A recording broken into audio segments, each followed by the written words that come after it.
Assalamualaikum warahmatullahi wabarakatuh. Di sini saya Atika Jian Jadidah akan mempresentasikan tentang mengenal anak autis. Di sini autisme sendiri dibagi menjadi 6. Yang pertama, pengertian anak autis. Yang kedua, penyebab anak autis. Yang ketiga, faktor resiko anak autis.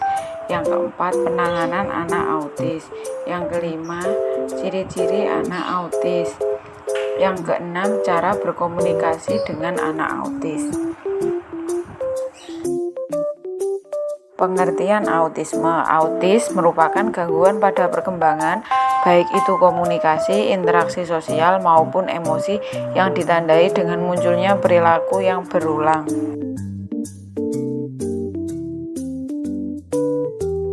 Penyebab autis itu sendiri sebenarnya sudah ada sebelum bayi dilahirkan, bahkan sebelum vaksinasi dilakukan.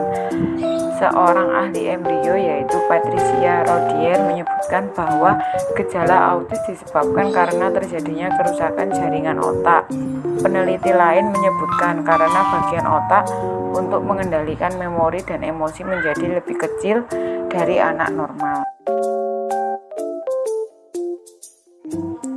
Faktor resiko anak autisme. Yang pertama, jenis kelamin. Yang kedua, faktor keturunan. Yang ketiga, penularan selama dalam kandungan.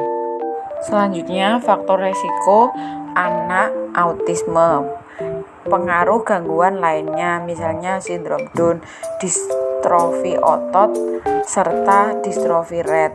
Kelahiran prematur, khususnya bayi yang lahir pada masa kehamilan 26 minggu atau kurang. Penanganan anak autisme. Yang pertama, terapi perilaku dan komunikasi. Terapi ini akan memberikan sejumlah pengajaran termasuk kemampuan dasar sehari-hari, baik verbal maupun non-verbal.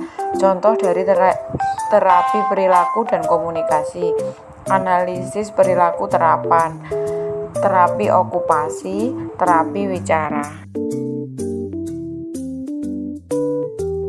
Penanganan anak autisme. Yang kedua, terapi keluarga. Tujuannya agar keluarga bisa belajar cara berinteraksi dengan pengidap dan juga mengajarkan pengidap berbicara serta berperilaku normal. Ciri-ciri anak autis. Yang pertama, menjelang 6 bulan tiada senyuman sosial kepada orang lain. Yang kedua, menjelang 6 bulan tidak memandang orang lain. Yang ketiga, menjelang 9 bulan tidak ada senyuman atau komunikasi tanpa lisan yang lain. Yang keempat, menjelang 12 bulan tidak berceloteh seperti bayi lain. Yang kelima, menjelang 12 bulan tiada penggunaan isyarat untuk berkomunikasi, contohnya menunjuk, mencapai, melambai. Ciri-ciri anak autisme. Yang keenam, menjelang 12 bulan tiada respon apabila nama dipanggil. Yang ketujuh, menjelang 16 bulan tiada perkataan yang diucapkan. Yang kedelapan, menjelang 24 bulan tiada frasa dua perkataan yang bermakna. Yang kesembilan, sebarang kehilangan kemahiran bercakap, berceloteh, atau kemahiran sosial yang sebelumnya ada.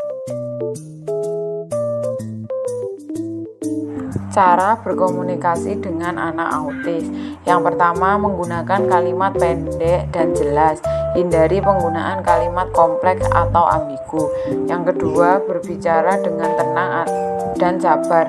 Berikan jeda yang cukup antara pertanyaan atau pernyataan. Yang ketiga, gunakan metode komunikasi alternatif seperti gambar, isyarat, atau teknologi. Yang keempat, hindari kebisingan berlebihan, cahaya yang terlalu terang, atau situasi yang ramai karena bisa mengganggu konsentrasi. Yang kelima, pakai bahasa tubuh atau ekspresi wajah untuk memperkuat pesan dalam komunikasi.